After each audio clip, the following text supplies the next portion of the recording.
It was the year 1997 when Claudio Castiglione, the relatively new owner of MV Agusta, hires his friend Massimo Tamburini and gives him a blank canvas and tells him one thing: design me the most Italian bike you can think of, the prettiest and fastest bike out there. And Massimo Tamburini did just that. He created the F4 back in 1998, the first year of it, which was F4 750 series Oro. Over the years, the F4 has undergone a lot of evolution and reiterations of it, including the most important change that was in 2005, going from 750 cc's to a liter bike. From there on, the F4 became a liter bike and has stayed the same up until 2018 when this motorcycle was cancelled. And we're gonna be reviewing this 2012 MV Agusta F4R. After I'm done showing you all around this motorcycle, we're gonna get on it, go out there, test ride it, and see how it rides, and then I'm gonna give it an Emmy score.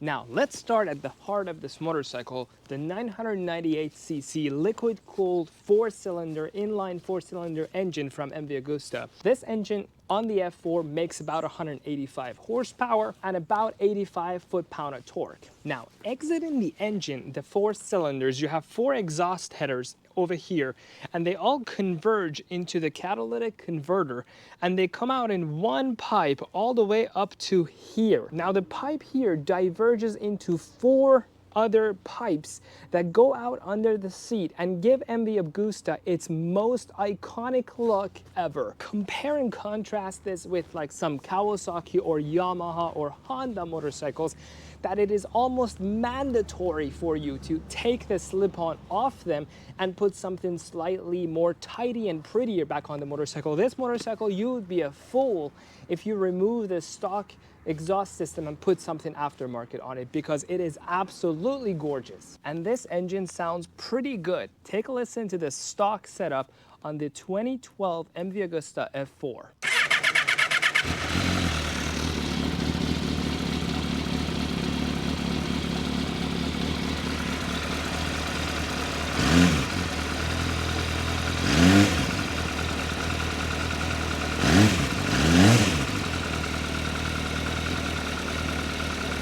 One very genius design style here that actually mitigates one of Crotch Rocket's most important problems, which is getting super hot. This exhaust system gets super hot, and then they often end up under the seat, or they are routed around your foot that sits here. And the problem with that is it will burn you. So MV Agusta does something very smart. If you see under this belly pan, there are two air scoops that are allowing the air, as you ride down the street, the cool air to go into these holes and cool down the exhaust that's coming out of the engine. So by the time it gets here to this loop, to this bend here and back under your seat, it's a much cooler air than when it exits the engine. Now let's move on to the front wheel on this motorcycle, on this F4. You have this aluminum forged wheel with this star shape in the middle, and it is the same thing as the rear rim, except you can see better back there how it looks, and it's a beautiful design, one of the highlights of this motorcycle for sure. And mounted on it, you have this 120/70 ZR17 tire, standard for super sport motorcycles. The front tire the same size as the other bikes that I reviewed. Over here, you have the Marzocchi upside down inverted front forks, and it's manually adjusted at the top. You have this monoblock 4-piston Brembo calipers mounted on this 320mm rotor. And all of that is pretty much standard for most Italian super sports. On the Ducati Diavolo that I reviewed, also you have the exact same setup. I tried to look up the manufacturer of the rim, and I couldn't find information on it. On some forums, it's mentioned that it's Brembo. You can confirm and leave it in the comment section if you are sure of the F4's manufacturer of the rims. So one other note with the front wheel of the MV Agusta F4 is the quick release mechanism. So on all other bikes that I've seen, there are multiple bolts on each side of the wheel that you have to loosen and then there is a whole like rod that you have to pull out of here, and then the wheel drops down, and sometimes that even requires you having to remove front calipers. On this motorcycle, it's not the case. You don't have to touch the brake calipers. All you gotta do is there is a bolt here, and there's also another bolt similar to that on the other side, and once you loosen these two bolts, these metal brackets on the wheel, they just swivel open, and then once you do that, you can just take the whole wheel off the motorcycle. And now to the rear wheel of this motorcycle. The same design as the front wheel, except here you can see it much more clearly without any obstructions thanks to the single-sided swing arm on this bike. What surprised me the most looking at this setup here is the Nissin brake calipers. On much cheaper, less exotic motorcycles, we still see a duo Brembo front and Brembo back. But in this one, you have the Nissin brake caliper. Now, if this is stock and Nissin is the rear brake caliper, that would be surprising to me, kind of a surprising cost cutting here, because, you know, F4 is the MV Agusta's flagship model, and you wouldn't really expect anything less than Brembo. Now let's discuss the rear suspension on this motorcycle. It is Sachs nitrogen reservoir, fully adjustable but manually adjustable rear suspension, similar to the front suspension on this motorcycle. I think about this era of Italian supersport bikes, you don't see that many electronics yet until you get to around 2016, 2017 models, when they have the full-blown electronics, rider aids and everything included in the bike. Over here again, manual adjustments, here with the teeth and here with a flathead screwdriver. And up front, as I showed earlier, you have the triple tree fork adjustments at the very top. Speaking of the electronics on this bike, or lack thereof, other than your traditional traction control, which has 8 levels on this bike, very fine-tuned 0 to 8, you can pick your traction control. There is really no other configuration you can make to this bike, and the shifter does not have any auto bulletproofs or quick shifters, so you really don't have that many rider aids options on this bike. Now let's discuss the cockpit of this motorcycle. I really like the theme they've gone with. You don't have that many painted parts up here. Everything that's metal has been left finished aluminum. You have the steering wheel stabilizer here, factory installed, welded to the chassis of the motorcycle, so it's nothing aftermarket. It comes with the bike from the factory. And on the clip-ons, you don't have that many buttons to confuse you. You have the standard on and off buttons here for the motorcycle, and on this side, on the left side, you have the buttons to scroll through the settings on the menu. You have the high and low beam buttons, and that's about it. That's all the buttons you have. As motorcycles get more modern and advanced throughout the years, they end up having more buttons, but this is pretty much the sweet spot. One interesting thing about the dash is that it's blue. And I don't mean the color of the finish. The light is blue, which is a weird color because nothing else on this motorcycle is blue.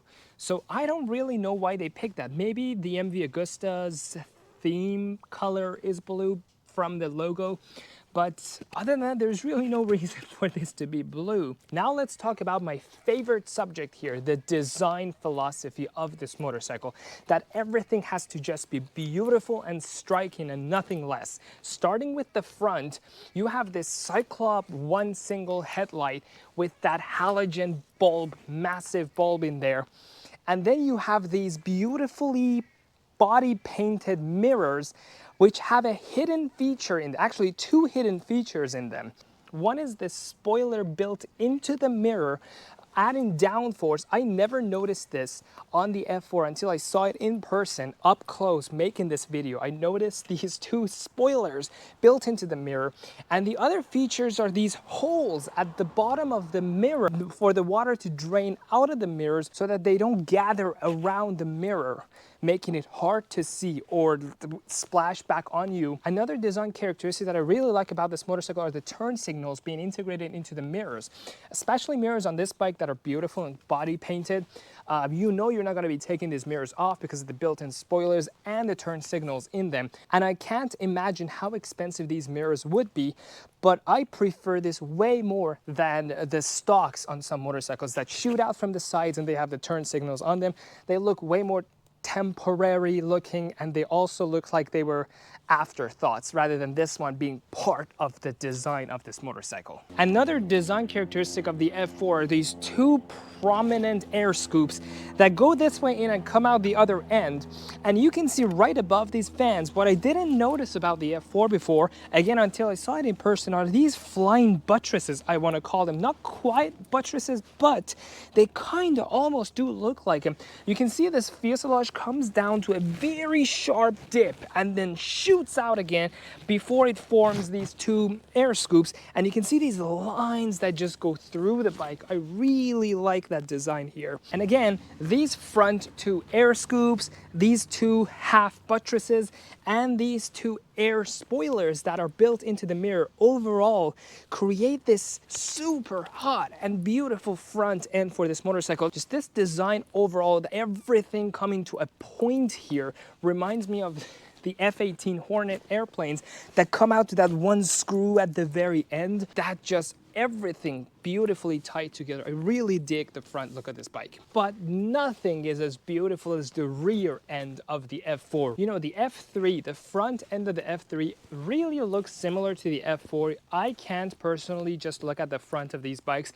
and clearly tell the difference between whether it's an F3 or an F4, but the rear end gives it away. These four massive exhaust pipes coming out to the end of the seat, mimicking the sharp corner of the front, but also in the back. You also have these two holes here that get air in and shoot out the back through these vents. Just take a moment to really take in this beautiful rear end design of the vents up here, the two tail lights, and the four exhaust pipes coming out, cut slantly to come to a point here, similar to the front end of the bike. Everything coming to a point. Everything in the back comes to a point as well, making it a super sharp looking motorcycle. Another design choice that I really like about the F4 is its gas tank. How sharply it comes up and shoots out, making these two lips here that you can really hold on to with your legs for better support. It is painted and it's very sleek, so you probably want to put tank pads if you want performance over looks, but without the tank pads, this uninterrupted, unbroken line of paint really looks great. This motorcycle in fact came with two color options. You could either get the red and silver color like this one, or you could get the silver and black color. I really like this over the other color option. I think this red and silver is the symbolic color for MV Agustas generally, maybe because they started out with the red color and the silver combination of the silver frame and the red paint, but I really like this over any other color combination than the F4 came in. And with all that out of the way, let's take this motorcycle out on the road and see how it rides. This is a beautiful sounding bike as is. Wow, it even does backfires on the exhaust on the stock exhaust. It does backfires. That's crazy. I am very leaned over. It's a very aggressive riding position, and I have to really utilize this whole lips that come off the exhaust of the gas tank.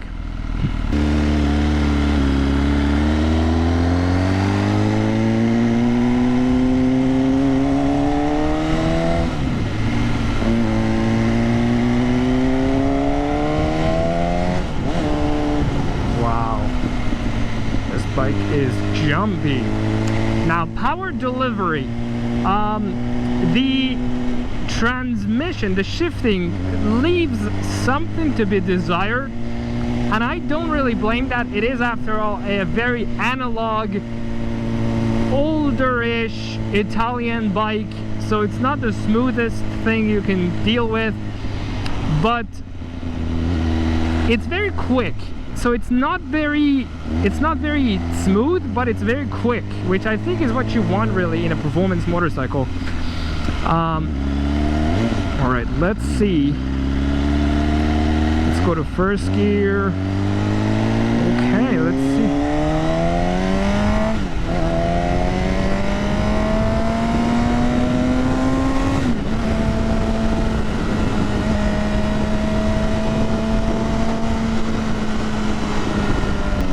So the mirrors shake a lot, but the bike itself doesn't shake that much.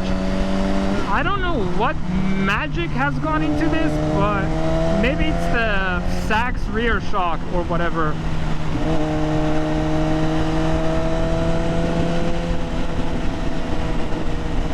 So now, who rides an F4 over, let's see how it corners for a second. Oh yeah, this bike loves to dive into corners.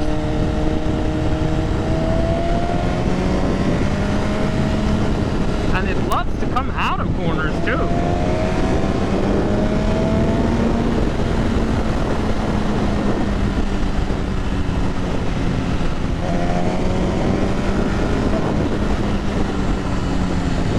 Okay, now who rides an MV Agusta over, let's say, even a Ducati? Well, if you want more attention, if you want to turn more heads than just being on a Ducati, I think MV Agusta is the way to go. I don't really know of any other bike you would be on and attract more attention than a bright red and gray, metallic gray MV Agusta. I cannot get over how good this exhaust sounds, just the regular stock exhaust. So I'm trying. There is no quick shifter, obviously. There are no electronics on this bike. This is really the Porsche Carrera GT of motorcycles, or the Ferrari Enzo of motorcycles. Really the last of its era to be all analog. Now I apologize to my car friends if my analogies were not that accurate, if there are other Ferraris that are even more analog last generation than the Enzo, but it's really the last of its own kind before it actually got entirely cancelled. Now, why was it cancelled? MV Agusta says the F4 was cancelled back in 2018 because of the stricter emission standards, the Euro 4 and Euro 5 emissions, and it was just not worth making more F4s, MV Agusta F4s. That sounds BS to me. I don't know exactly why they discontinued. Maybe they got tired of the bike, because they have now come up with a Super Veloce, which is the substitute to the F4. And you would say, okay, well, great. Is that going to be less than 1,000 cc's because it has to conform to the Euro 4 and Euro 5? Well, at first it was. The first 2-3 years run of it, there were. But now, the Super Veloces are liter bikes. There are some versions of it that are 1,000 cc motorcycles. So what's the point of, again, canceling this beautiful thing and substituting it with a Super Veloce, which is a beautiful bike nonetheless, but it's not the same thing. This has a more modern look to it, modern exotic, whereas the Super Veloce is like a horse. Like, it has leather saddles on it and like some weird things going on with it that are classic more than modern. So it adheres to a different kind of population than the F4 would. Now, overall, what do I think of the F4? It is a masterpiece. It's the most beautiful bike I have seen in person, and it's beauty without controversy. You know, like the H2, Ninja H2 is controversial beautiful. Some people consider it beautiful, and some people consider it ugly. Like, it's both ends of the spectrum. I have yet to come across somebody who would say the F4 is a very ugly motorcycle. As far as performance, it is a very high performing motorcycle. It is not the fastest of its era at 180, 185 horsepower. It was very, very close to the top, but not the highest, the fastest bike. So I would consider it a 9 out of 10 really in performance for its time. Now that this bike is discontinued, if you have one, don't ride it anymore. Drain all the fluids out of it, put it in the corner of your living room and cherish it forever and ever, because I have been looking for one to just buy for my own personal use, and I cannot come across any more F4s, especially of later years. Everybody is just sticking onto them if they have one, and if you have one, please don't drive it anymore. Go park it and enjoy it. enjoy the beauty of it. So that's what I think of this motorcycle. It's a beauty in looks, and it's a beast in performance, and it's a shame that it was cancelled. And now on to the Emmy Score. In the commuter category, the bike's riding position is aggressive. Your feet are positioned way to the back, and if you are planning on riding for prolonged periods of time, be ready to pull over frequently to stretch. The F4R earns a 3 out of 10. The fuel tank is big, holding roughly 4.5 gallons of gas, which is typical of a liter bike. The bike also has a fuel gauge showing you how much fuel is left, which is a nice feature for street riding. The fuel consumption per MV Agusta's official website is around 35 miles per gallon, which is average for a liter bike, earning the F4 a 5 out of 10. As far as commute-specific tech goes, the F4R has no cruise control, no on-the-fly suspension adjustments, no smart headlights, no anti-wheelie system, no fly-by-wire, and power level selections. In fact, no electronics of any type. It's just you and the raw power of the motorcycle. There are not even riding modes available to pick from. If you're riding and the weather turns, there is no option to change to rain mode, or if you change riding styles from urban to freeway, there are no options to go through. All you can do is to pick from 8 levels of traction control sensitivity. This earns the F4R a 2 out of 10. Storage is limited to under the seat only, and even that is taken by the toolbox. Anything larger than a soda can, you have to bring along your backpack, earning the F4R a 3 out of 10. A good commuter bike should be cost-effective, reliable, and have a strong dealership network. The F4R is an expensive bike that was around $20,000 brand new back in 2012 and suffers from a notorious lack of reliability with very few dealerships in the United States. Combine that with the fact that it is entirely discontinued and that it will be very difficult to source parts to realize this bike should not even remotely be considered a good commute bike. This earns the F4R a 2 out of 10. For a total of 15 out of 50 points for the commuter category, no surprise, this bike is not really designed at all for commuting. In the performance/dope factor category, the F4R's tall and aggressive seating style now becomes an advantage, helping you get in and out of corners on the racetrack more easily and to ride at high speeds without getting bothered by the wind hitting you in the face, earning it a 7 out of 10. Motorcycles with a more tucked-in position score higher here. The horsepower torque figures are very healthy at around 185 horsepower stock with a high 85 foot-pounds of torque. Not the fastest bike by modern standards, but definitely on par with its top performing rivals, earning the F4R a 9 out of 10. At 430 pounds, the F4R is considered average for a liter bike. To compare this bike with its rivals, the 2012 Ducati 1198, that is around 370 pounds, and the 2012 Aprilia RSV4 at around 460 pounds, we are sitting almost at the average weight between them, earning the F4R a 5 out of 10. Regarding the racetrack-oriented rider aids technologies, the F4R is literally equipped with nothing other than a configurable traction control. It's just you and the analog and raw power of this motorcycle on the racetrack, earning it a 2 out of 10. Although the F4 scores low, but I suspect a lot of people would prefer this rawness over motorcycles that are loaded with assisting features and power levels that you can choose from. But in my opinion, it is better to have rider aids features and not use them if you don't want to, than to not have anything at all.